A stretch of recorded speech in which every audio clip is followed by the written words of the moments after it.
Good morning, everybody. Welcome to this session of our first installment, where we are going to be looking at some more isolated areas of document output. Today's topic will be how to set up a template from scratch. My name is Daniel Stello. I'm the solution specialist for document output. And with me today, I have my colleague Balint. He will be taking questions in the chat as good as he can keep up with them, if there are many. Otherwise, we will, of course, if there's time at the end of this, take some questions online. And if not, we will just answer them later on today or the days coming afterwards. So let's start this one off with introducing you to how to set up a template in document output. I'll be going through or just mention the three sort of phases. There are no big surprises here.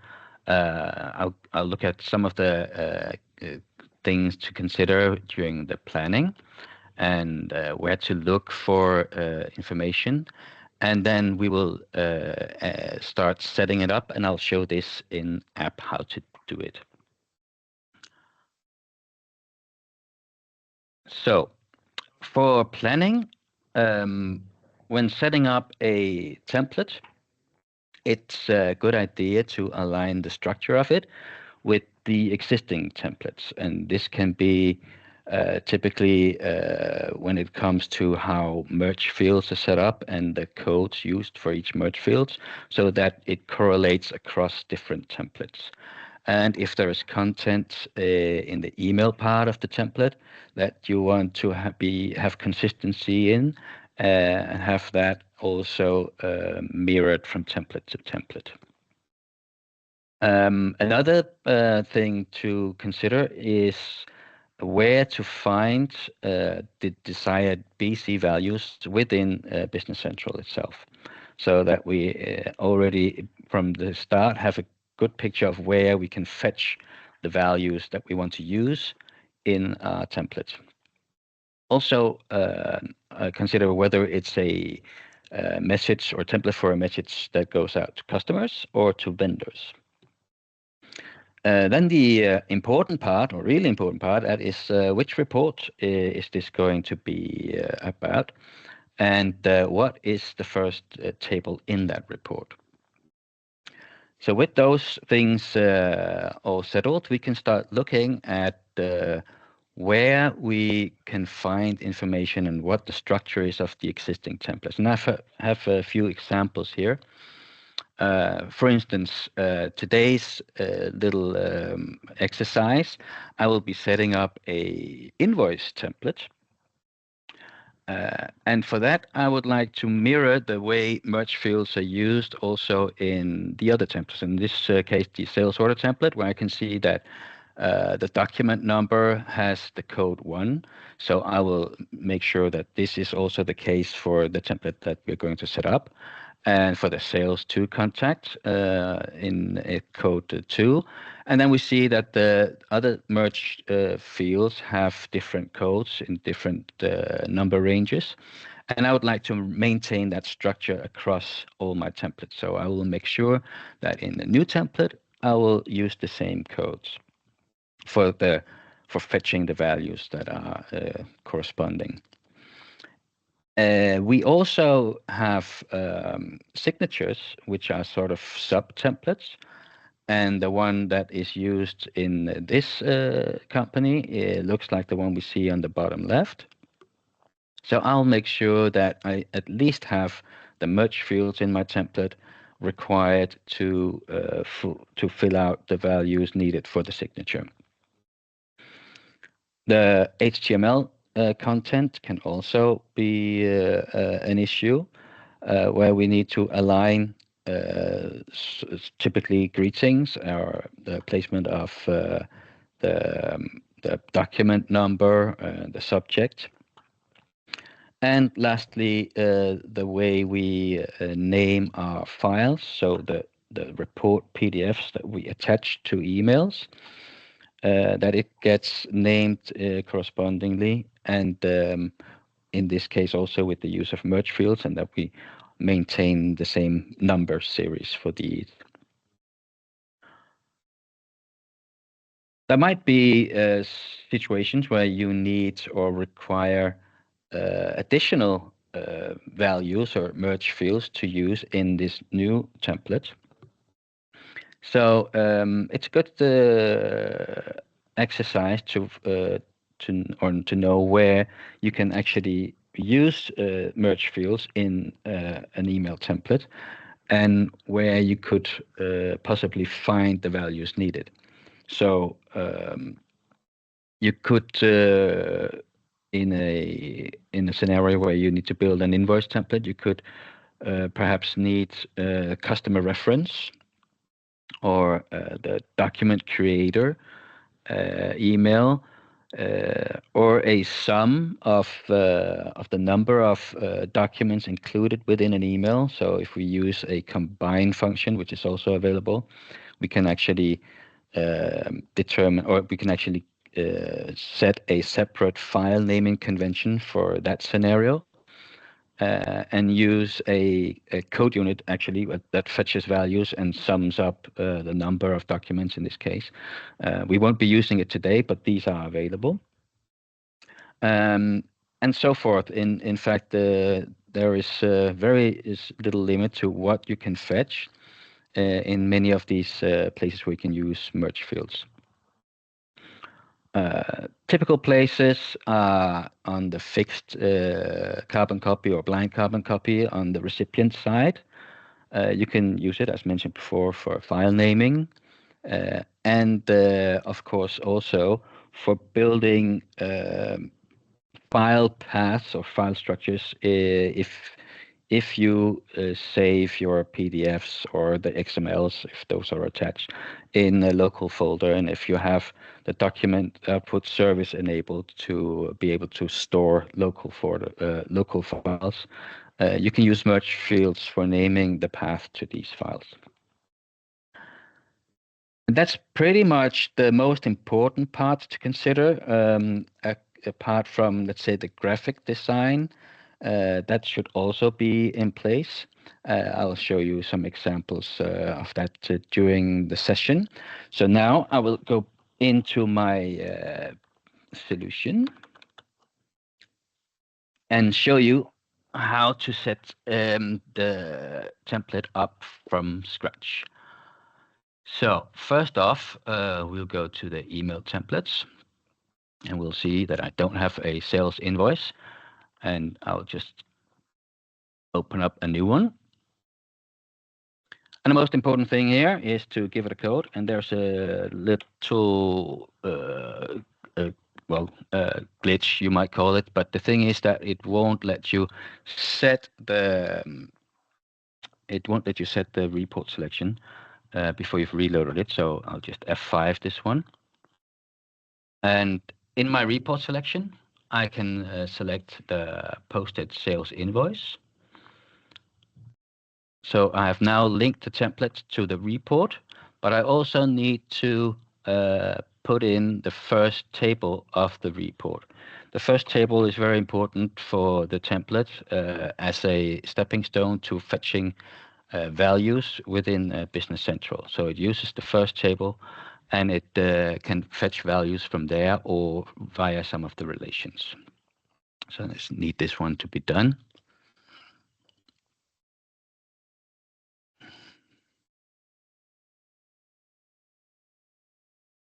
All right, so now we have a first table, and we are now ready to start looking at which values we want to use in our template. And we can do that up here for the merge fields, and there is another shortcut up here on the template, also called merge fields, and this is the merge field list. And as we see, it's now empty. But we were looking at the sales order before, And we could see there that the merge field number 1 was used for the document number. So I will put that in here as well. So the document number for this merge field is going to be a text type. I will present this as text, and I will fetch it from the table. So this is the first table on the report that the template is linked to. And here I will navigate to the place where in the table I can fetch the value.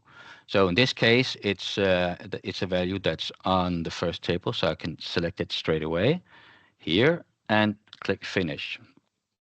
So now I have this as a merge field value that I can put into anywhere in the template where I need it. And so that's actually the way how to set up all of the merge fields. There might be some differences, but mostly it's taken from either the table on the template or from the setup tables. And I'll show you just a few examples here. But let's set up the sale to contact.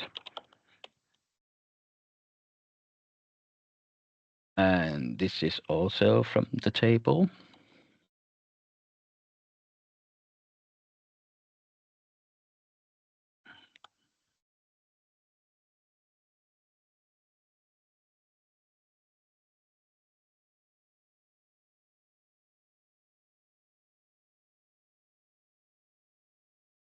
So this one is set up. Next one, customer reference would be a good thing to have if we need that in our email body. So, customer. Oops.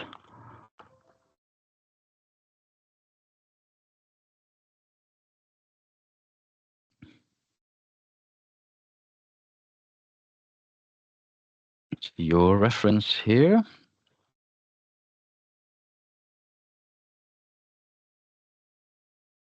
And the next fields that I'm going to set up are the ones that are needed for the sub-template for the signature. So the signature is a sub-template that is a global sub-template for all templates to use. And it still requires that the merge fields are set up on each template individually. And in this case, we needed the company name, company address, zip code, and city, and a logo. So I'll set these up, and I'll use the same number or coding as we used in the other templates. So this is company name. Still presented as text, but I'm using a setup table.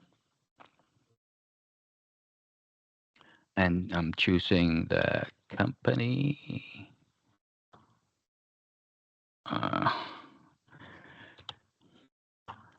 There we go.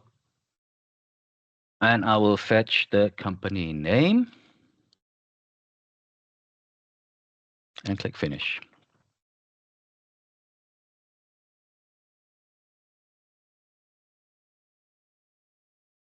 Same goes for company address.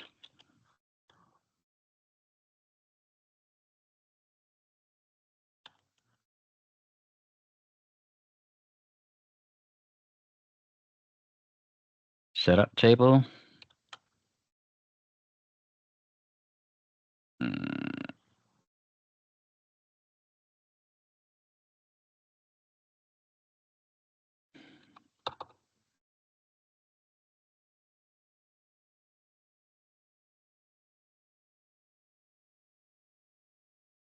The postcode is the next one in line.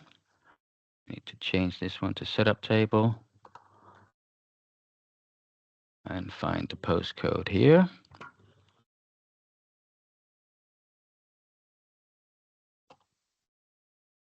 There we go.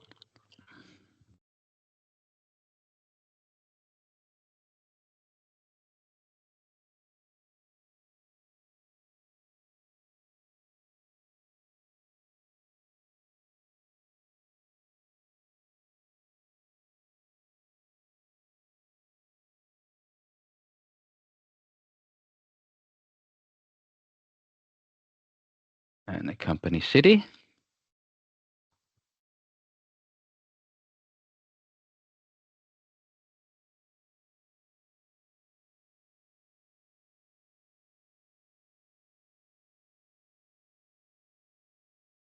And we would also like to have the company logo.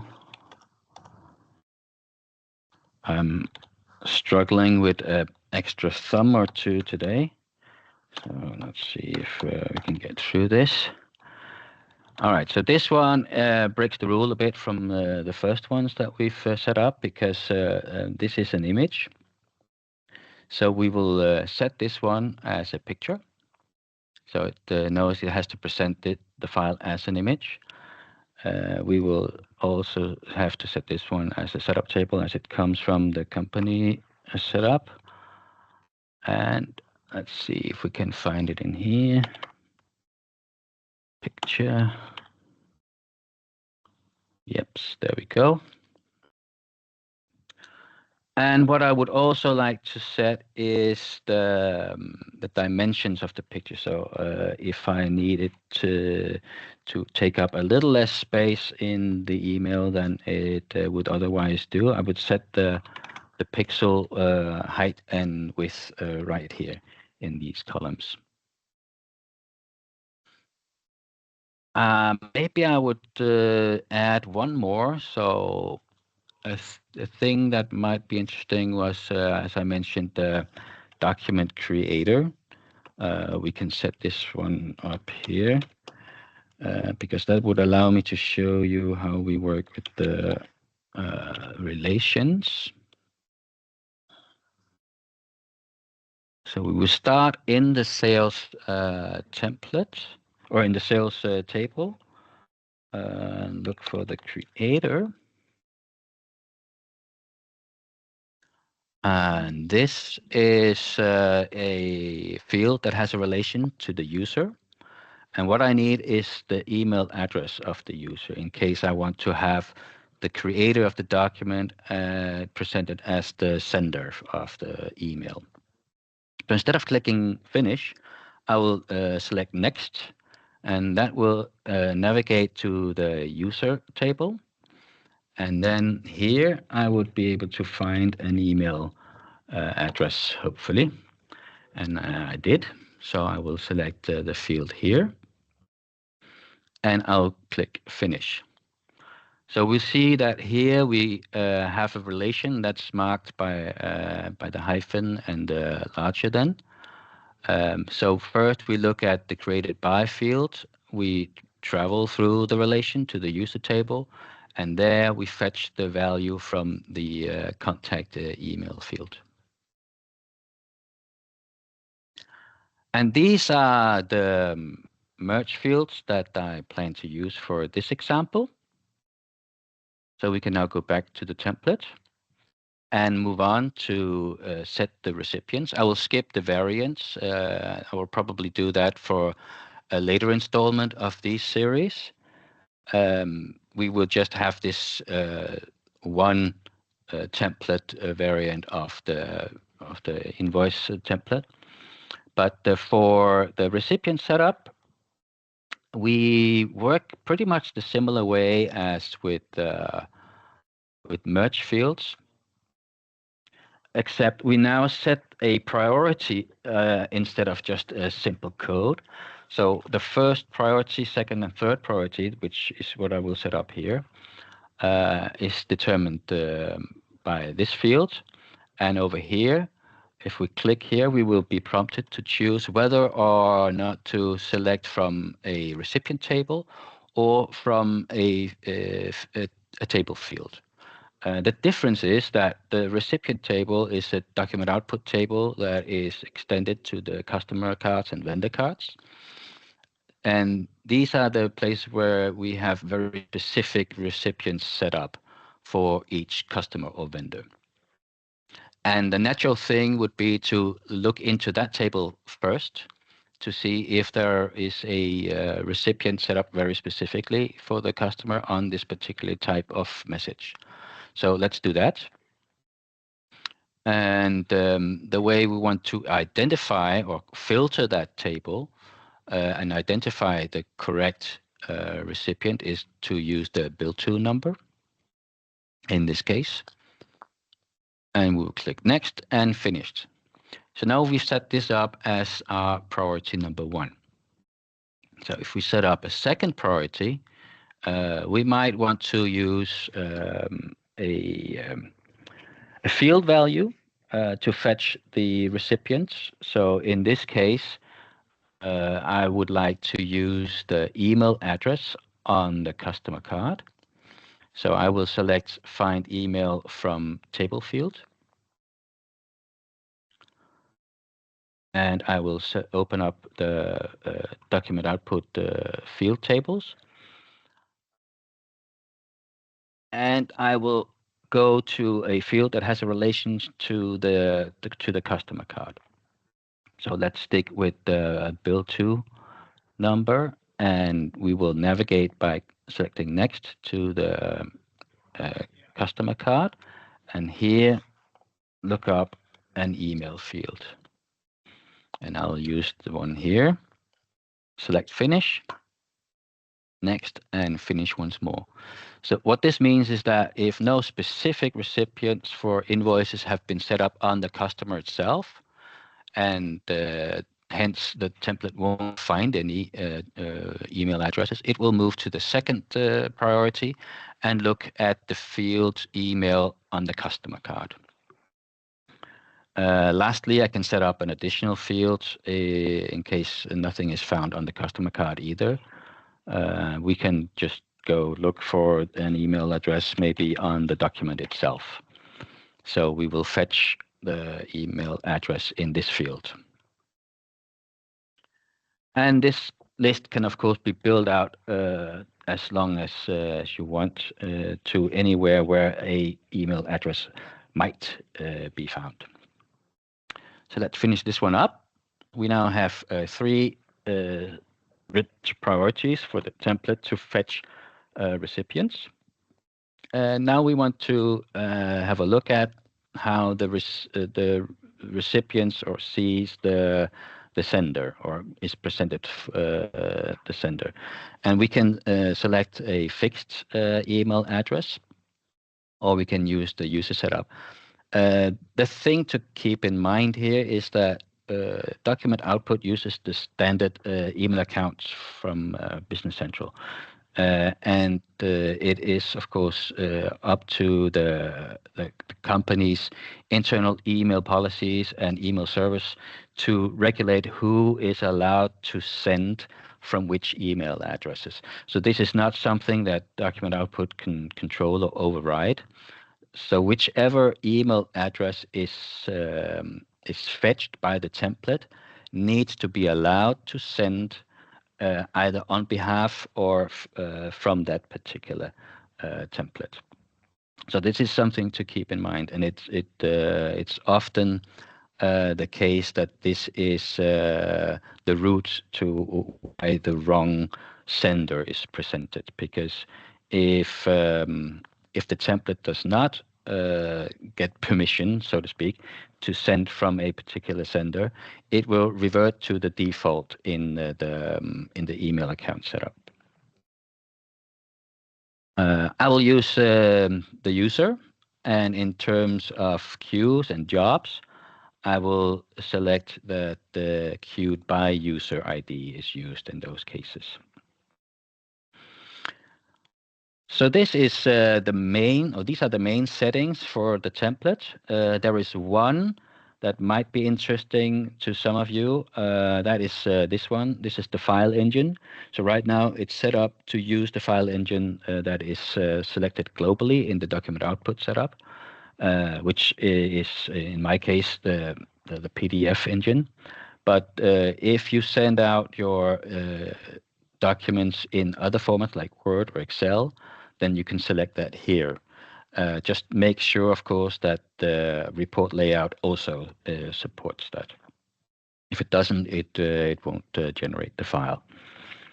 All right, so now it is about setting up the content in the email itself, and we do that here on the email lines. we open the, oh, hang on, let me just select this one.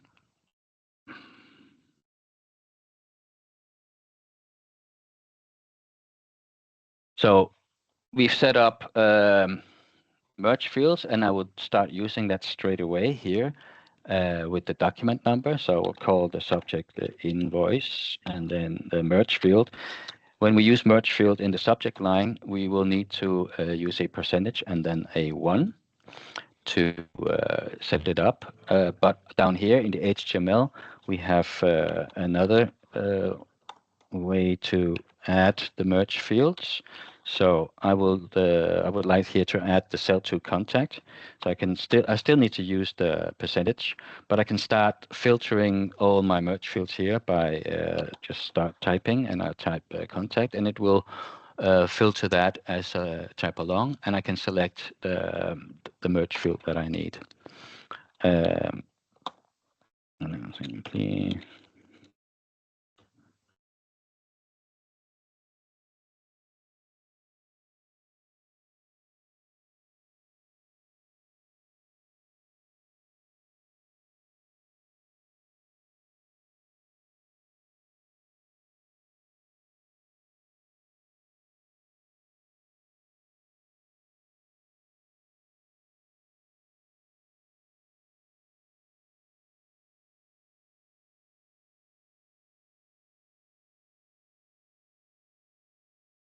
So let's say this will suffice for our text body, and now I will just need to add the signature, and I see I have 2 available here, and I will do that by entering the merge field and just type sig, and I'll get them available here, and I'll select this one.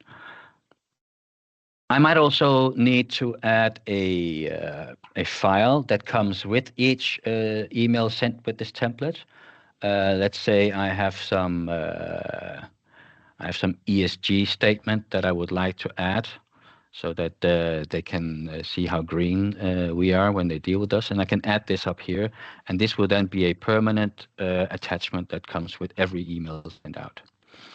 When I'm done, I will have to save manually, as this is not done automatically when you fill in, especially not the HTML part.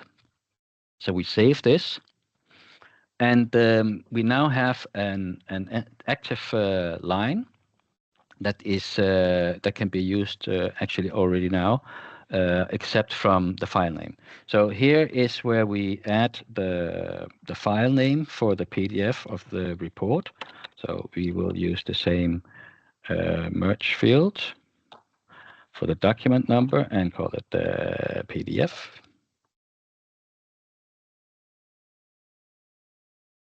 And we now have a file name for the report. We can also add some graphics to the report, and we can do that with these background PDF functions. So I have 3 different ones. I have one for first page and one for just general pages, and I have a last page. I'll skip the last page because I would also like to add a merge PDF. But how it works is that we simply open up the Dropbox here, and I'll find my base PDF background file and just quickly show you what it looks like. Let me just check out here. So here we see my PDF background. This is what I would like to add behind all the report PDF pages. And I will also add a first page.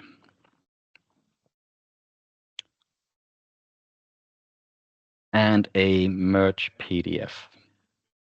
So the reason why I skipped the last page is because the merged PDF does not get the background pages. These would have to be added to the merged PDF before uploading.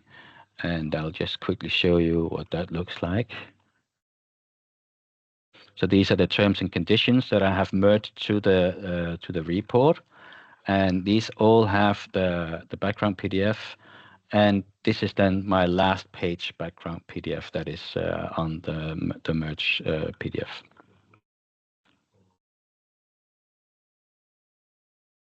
All right, so it is now time to link our template to either a vendor or a customer. And in this case, it's for customers. And I would also here like to use the build to as a filter.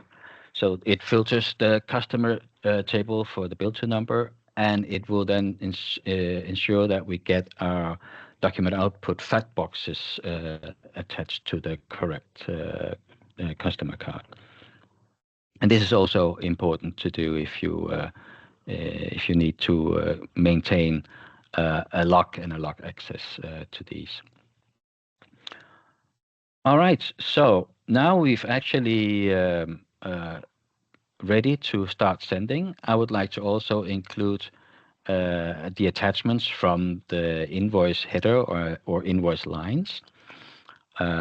But I wouldn't like to attach all of the attachments. I would only want to attach let's say the text document. So what I do here is that I just add a filter, and you can use wildcards for that. So this would only attach filters that have the TXT extension.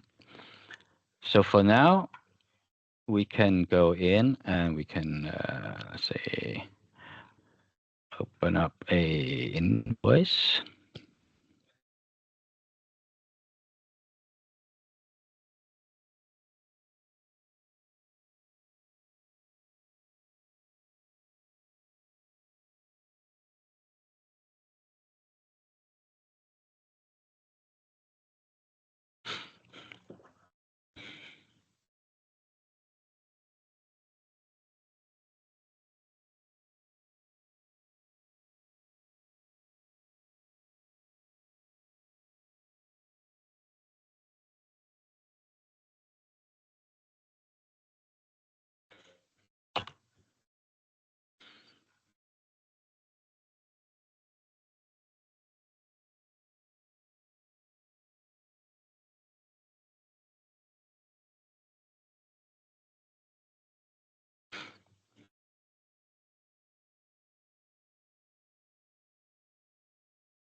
And here I would like to add some files to the header. So I can just take, let's say, this one here. Oh, it won't let me put that one on there. So I will put this one. Yes. And perhaps one for the line.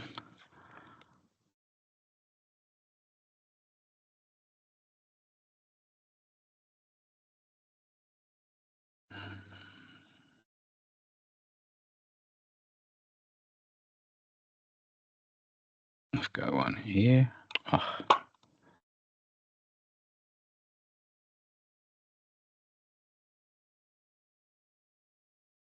There we go.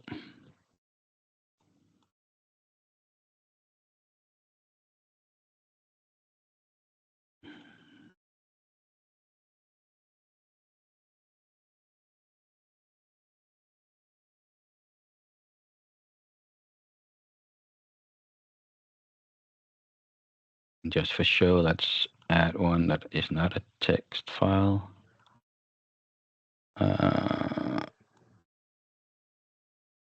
come on.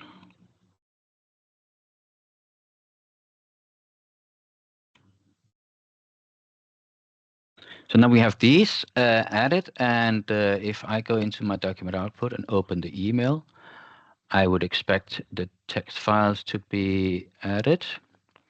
So I'm crossing my fingers that this works.